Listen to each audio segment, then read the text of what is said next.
All right, could Donald J. Trump be instrumental in the construction of the future third temple in Jerusalem, Israel?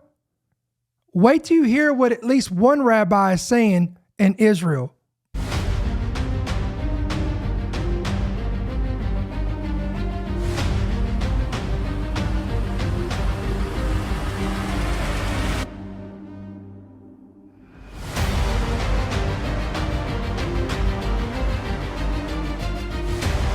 The following program is brought to you by friends and partners of End Time Headlines. All right, guys, you can't just you can't make this stuff up. I mean, you really can't make this stuff up. Things are getting so interesting and intriguing right now. There is such prophetic anticipation in the air. Donald J. Trump has won the re-election of the United States. He becomes the 47th president, and it seems like things are just put on acceleration mode. I mean, this guy has been put on the front burner and on the top shelf of all talking points and everything going on in the world. And this guy is now being responsible for peace negotiations, not only with the Arabs and with Israel, but even the world.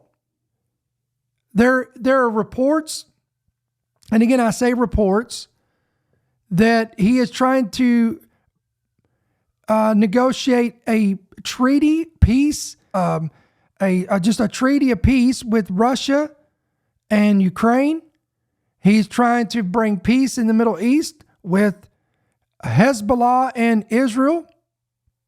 He's trying to calm things down with China and trade negotiations. I mean, it seems, again, there's a lot of, and we talked about this yesterday. If you didn't watch our Monday 2 p.m. Eastern podcast, we talked about how peace and safety seems to be, it's like the season of that right now. That's being thrown out there everywhere. Interesting having Donald Trump back as president-elect, because right now he's not introducing himself to these world leaders. They already have a relationship with him, and they know how he operates. So yesterday we got word that not only did he speak on the phone with leaders in the Middle East, as Matt was just talking about, he also spoke with Russian President Vladimir Putin on the phone and told him not to escalate the war in Ukraine. So what do you think the impact of Donald Trump will be when it comes to potential peace and deterrence around the world? I don't think we have to guess. We've seen what happened when President Trump was in office for 4 years. We saw peace. We saw countries cower to the strength of the White House. And look, the United States military is not our greatest asset that we bring to the table in the world stage. Our greatest asset is our negotiating power, our economic sanctioning ability, and the White House, a strong commander-in-chief in the White House who can lead this world to peace. And we've seen it for 4 years. We actually did it through strength. President Obama said it would take decades and generations to remove ISIS and Al-Qaeda off the battlefield. President Trump did it in 5 months. And we spent 4 years without any new wars, and the only president in my lifetime or in 80 years to actually do that. Yeah, and this is a huge question to ask you in a couple minutes that we have, but Donald Trump is walking into so many challenges when it comes to the war in Ukraine and the war in Gaza, and he said that he wants to end the war in Ukraine and also alleviate the situation between the Israelis and the Palestinians. I mean, how do you go about doing that, picking up from a foreign policy directive that is much different from his when it comes to the Biden administration and trying to steer the ship in a different direction? Well, Ukraine, for example, and I've been to Ukraine 10 times since the war, and the reason I've been to Ukraine is because of the failure of the Biden administration. You have to remember, the White House, I believe, allowed this to happen. When Putin put 100,000 troops on the eastern Ukrainian border, it was President Biden that decided to remove our embassy, remove our consulate, and remove our U.S. troops from Ukraine, which gave a green light for Putin to cross that border. The Article 5 violation is a very real thing. If President Putin even indiscriminately harms a U.S. troop or NATO troop, he's in an Article 5 violation. He does not want that. If President Trump, even as president-elect, cannot get Vladimir Putin and Zelensky to negotiate a ceasefire, all President Trump has to do is lead a humanitarian aid effort with NATO in that country, which would put Putin at a risk of Article 5 violation. This thing would be over in 24 hours, and I believe President Trump not only can do it, I believe he will do it, and I believe he'll do it before he's in office, that he will negotiate a ceasefire in Ukraine. That would be remarkable news if that does come to pass. And now a headline, just came across to me yesterday, and I knew I was going to have to talk about this today. I mean, again, you can't make this stuff up. This is profound. I want to show you this.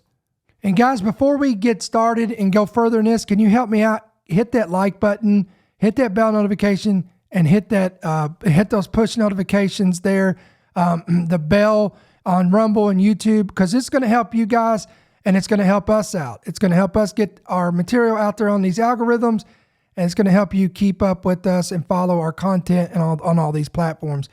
So look at this headline. This is from Israel 365 News. You better buckle up because the verbiage in this is very interesting. All right, the Midrash hints that Trump will return glory to the Western world. How's he going to do it? Look at your screen, guys. By building third temple. All right, let's get into this. Rabbi Berger revealed some amazing aspects of Donald Trump's victory in the recent U.S. presidential election, most notably his potential role. Look at this. Potential role in building the third temple. Can you believe it? So they're saying that this guy has the potential to build the third temple that's being anticipated in Israel. Wow. As the spiritual descent of Rome, the nation that destroyed the second temple, Trump has the potential to do a tikkun, however you pronounce it. They're fixing the sin of Rome and returning the glory to the Western society. Now, this next part gets a little bit cringy because of the wording here. And again, this is the views and expressions that are made in this content and this article do not reflect those of End Time Headlines. Let me make that disclaimer, okay? Trump's election is a necessary element of the redemption and a sign that the Mashiach or the Messiah is imminent. Again, according to Rabbi Berger, that this is why Donald Trump and Hebrew numerology equals 424, which is the same as the Mashiach ben David or the Messiah from the house of David. Yikes. Rabbi Berger pointed out, quote, this certainly does not mean he will be the Messiah. Well, I'm glad he clarified that, but it indicates that he will play a role in preparing the way for the arrival of the Messiah. Now stop, guys. This is exactly what I've been saying. On both accounts. One, I have continually spoken out against these people that have this Messiah complex about Trump, that they idolize this guy so much that they take Christ off the throne and they put Trump on the throne, and they believe, or they've convinced themselves that since Trump has won the election, that literally Jesus is ready to come back and set up the kingdom for 1,000 years. And make Trump like on his right hand. And we've spoken against that stuff. And again, any kind of politics that's worshiped like that is idolatry. Okay, number two, we have said over and over again that Trump is not the Antichrist. He is not the Antichrist, but he will play a major role in preparing the way. Now, this rabbi says he'll play a major role in preparing the way for the arrival of the Messiah. But I say, and that could be true, I don't know, but I think that Trump is preparing the way for the arrival of the Antichrist too. Because you have to remember, let me pull this away, guys, and talk to you for a second.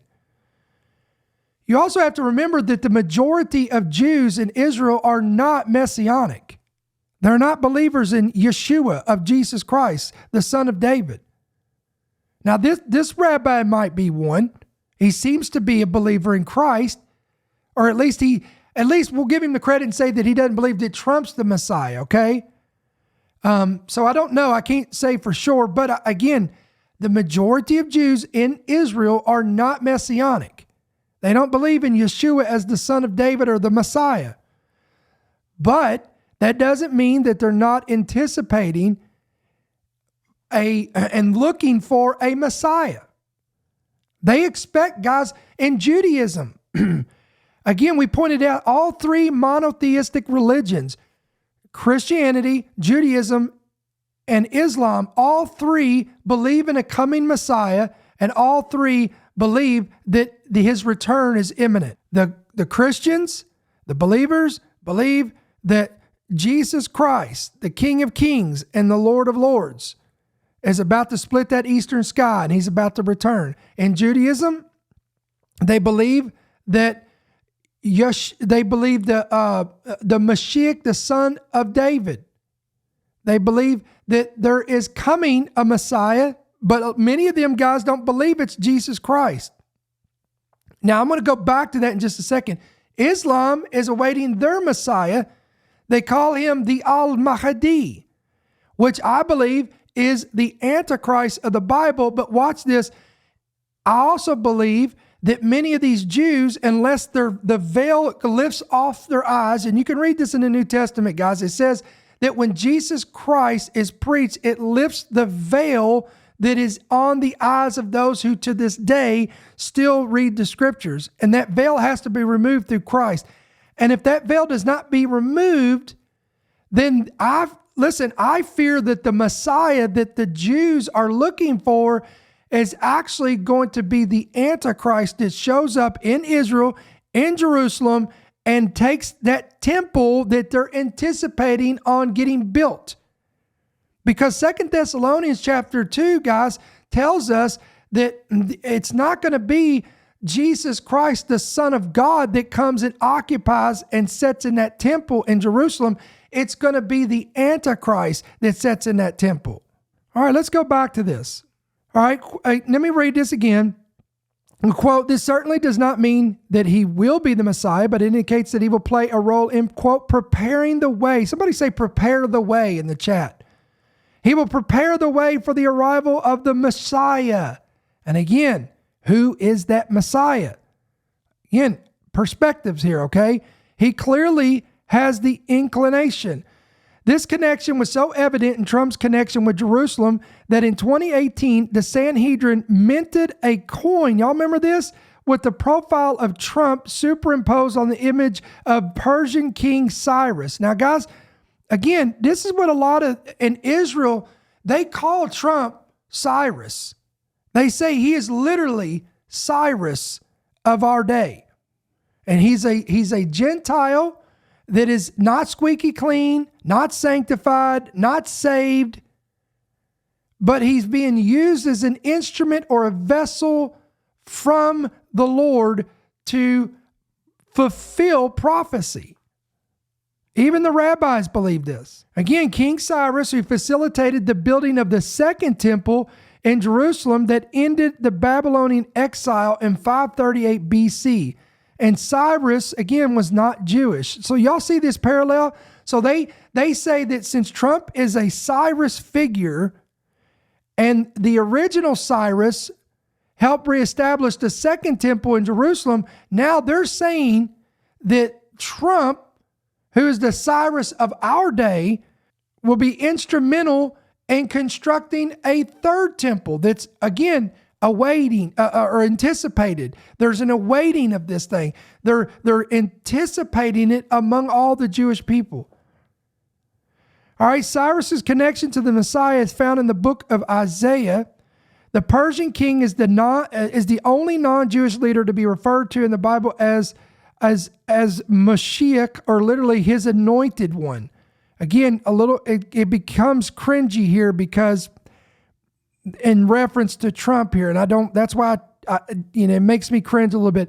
Anyway, the word for anointed one in Hebrew is Mashiach, which means Messiah. Okay, thus said the Lord, that's when they say Hashim here, thus saith the Lord to Cyrus, his anointed one, whose right hand has grasped, treading down nations before him, ungirding the loins of kings and opening doors before him and letting no gate stay shut. So again, Isaiah 45:1, guys, they're saying, they're trying to say that Trump could be the Cyrus of our day. Again, that God is using to tread down nations before him. Again, what is he doing? He's going out here and he's trying to make these peace negotiations. He's trying to resolve issues and conflicts. He's, again, opening doors. There's doors being opened. And are these supernatural doors? Is God's hand on this? Again, we'd love to hear from you in the chat.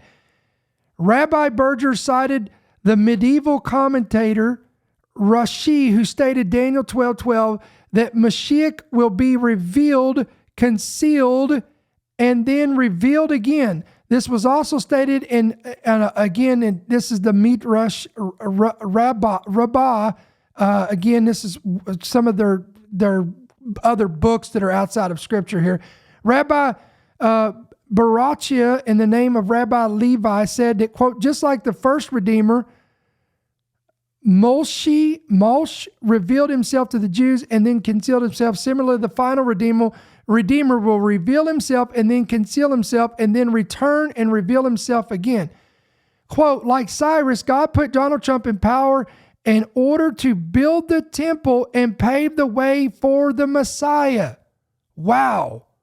Rabbi Berger said, quote, like Moses, Trump began as part of the common people, was revealed in his first success entering the White House, but was then hidden.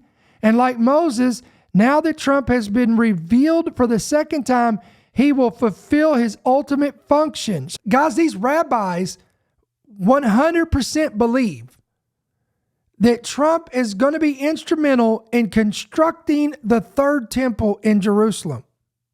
I would love to hear your thoughts on this. Do you think that Trump will be used by God to usher in or help construct this third temple? Now, I want to put a flag right there, or a stake right there, because I do want to. We got to remember, guys. It's kind of interesting. It's just a point of interest here.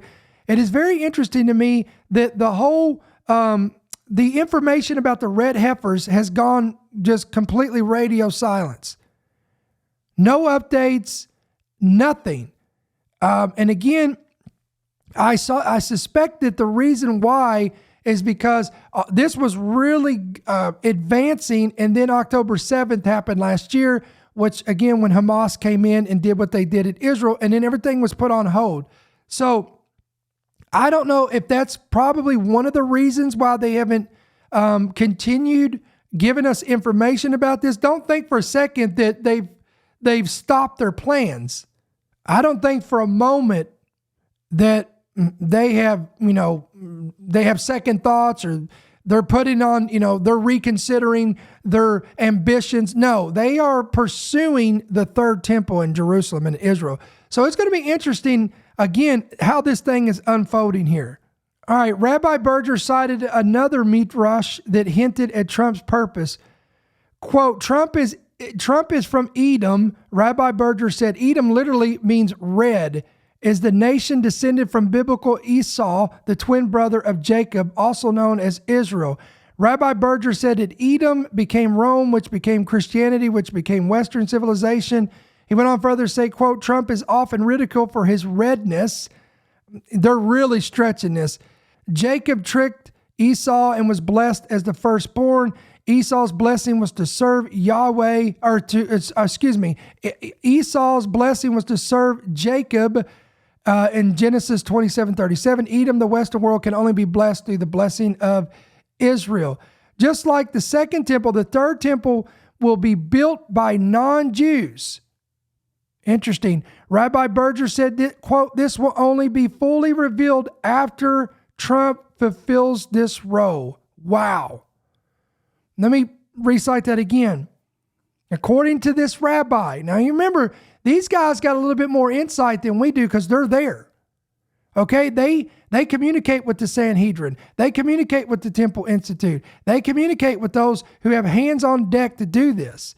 And this rabbi says, just like the second temple, the third coming temple, which it is coming, will be built by non-Jews. And this will only be this will only be fully revealed after Trump fulfills this role. Rabbi Berger then referred to the 11th chapter of Leviticus, which delineates the law pertaining to animals that are fit for Jewish consumption. For an animal to be designated as kosher, it must have split hooves and chews its cud. Despite the explicitly stated rule, 4 animals are specifically mentioned as being forbidden in a manner that seems textually redundant. The final animal specified as being forbidden to Jews is a pig.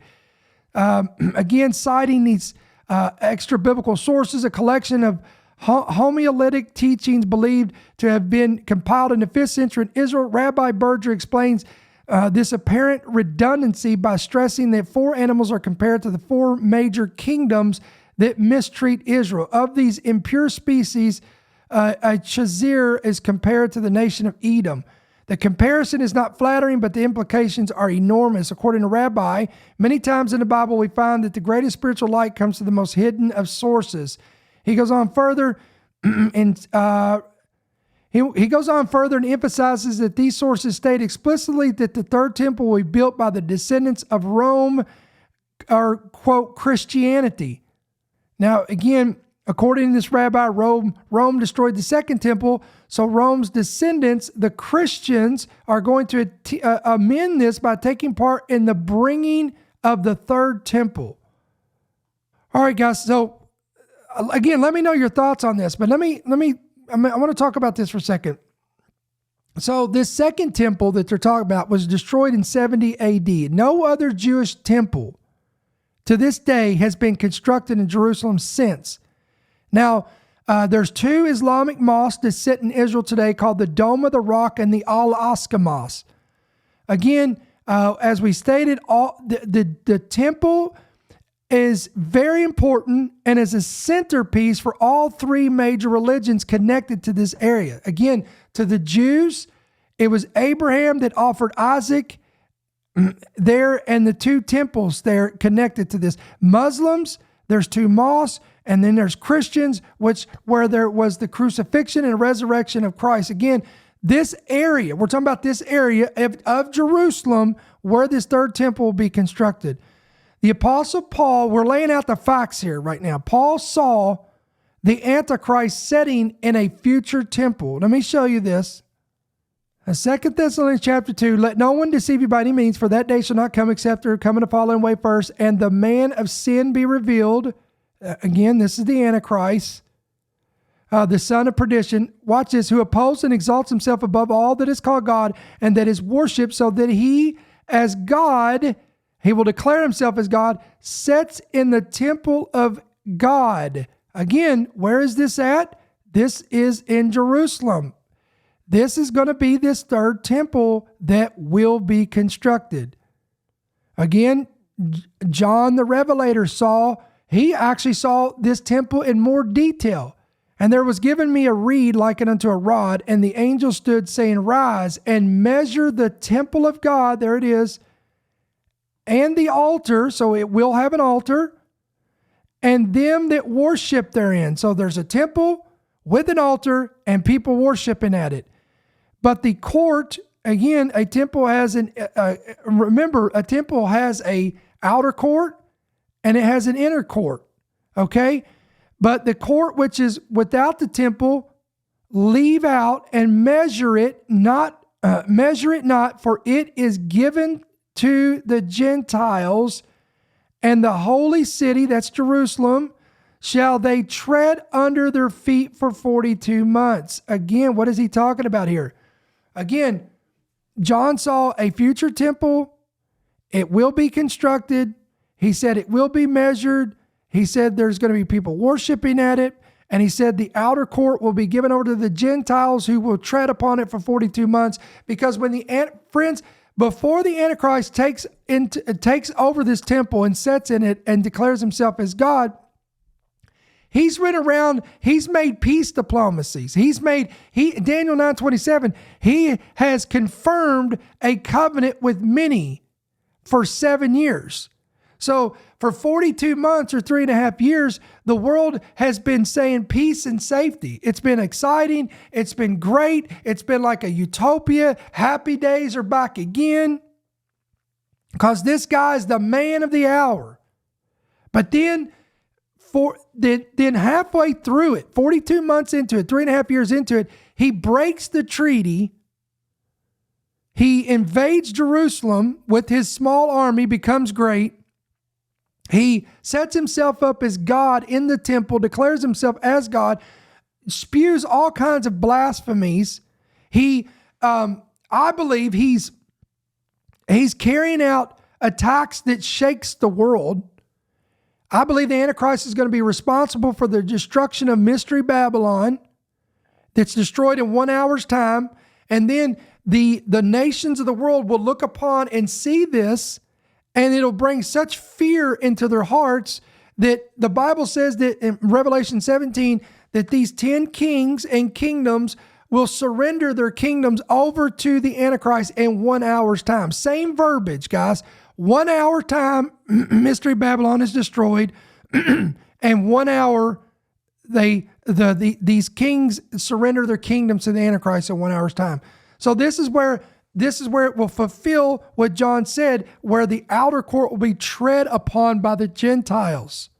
And then you got to remember, then the Antichrist with the false prophet, they will set up their image at the pinnacle of the temple, and then this will fulfill what Daniel said and what Jesus said in the Gospel of Matthew, where it'll be the abomination that makes Jerusalem desolate. They will set up this system of the beast, which is the mark of the beast. This will be a buying, selling, and trading system. All of this happens, guys, right after that treaty is broken. But don't miss the point that there is coming a temple. Don't let anybody tell you, well, there's no such thing as a third temple coming. That's not in the Bible. Yes, it is. It's in the Bible. It's coming. Guys, even Zechariah in the Old Testament saw this future temple coming. Not only did he see the future temple, but he saw the two witnesses that I believe will be instrumental in constructing this temple.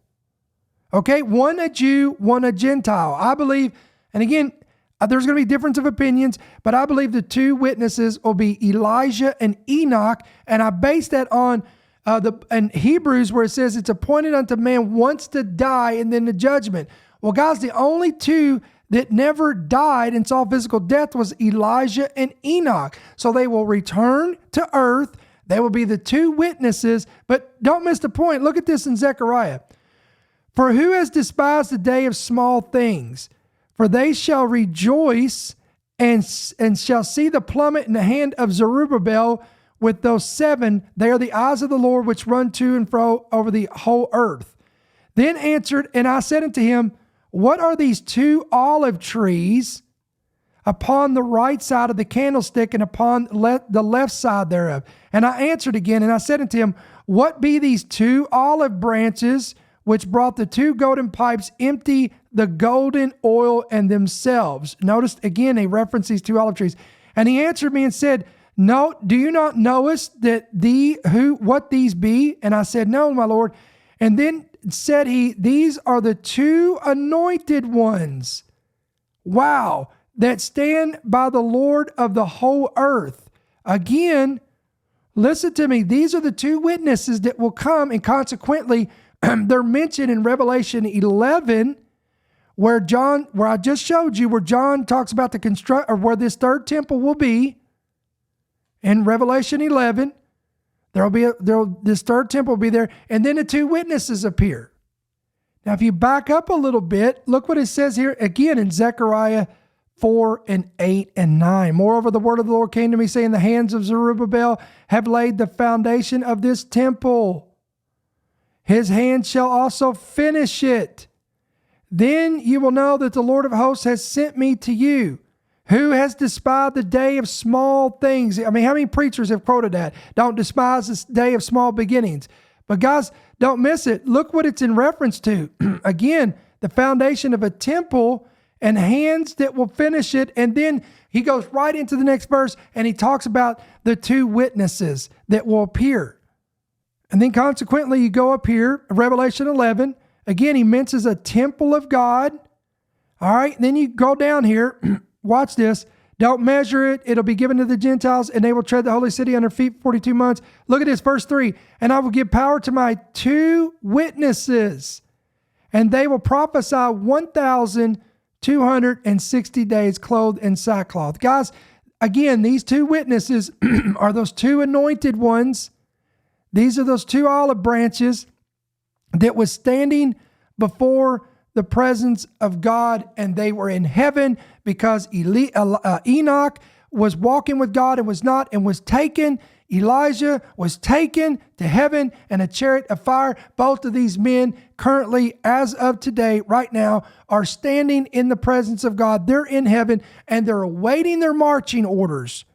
And when the fullness of time has come, when that third temple, if you want to know the timing of the two witnesses, everybody's like, well, the two witnesses, I see people saying all the time, are these the two witnesses or the two witnesses? No, when you start seeing the temple being built, friend, you better watch out, because when the temple starts getting rebuilt, them two witnesses are going to appear, because they're going to be influential in constructing that temple.